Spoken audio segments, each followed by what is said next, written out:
trillion that will be taken out of the Chinese economy. Didn't the Socialist Democrats tell us back in the 90s that we had to divest all our investments, all our pension plans and our investments in South Africa? So if we had to, under that rationale, if we had to divest from South Africa, why then don't we have to divest any financial interest in China, who is probably worse at putting people to slavery? Look what they do to Muslims, confining Muslims to prison camps, for crying out loud. And evil is evil, so let's just be clear on that. But in a comparative scale, China is like in the 7th level of hell, and South Africa is like in the 4th, apartheid South Africa. Yeah. So, but here's the difference, and I have to, because I argued this in college and got in trouble with a teacher because I argued this.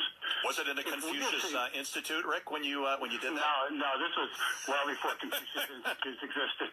But here's the point. South Africa was an ally and a key location in the world while we're engaged in a Cold War with Russia.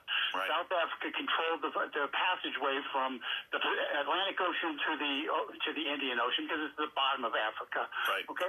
So so they were an ally in a strategic part of the world, and so we were suddenly supposed to punish them.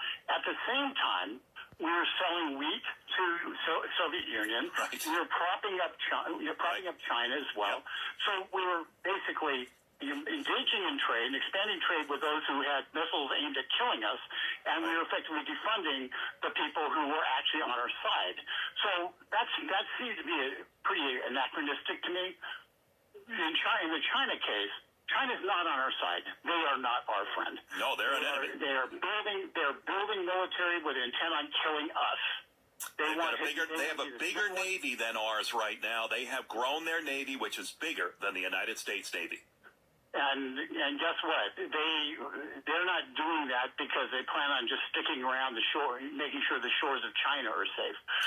They have designs on all the Pacific Rim, at least the eastern part of the Pacific or western part of the Pacific. No question about it. So the point is, we are funding that through our investments. We're funding it through Wall Street.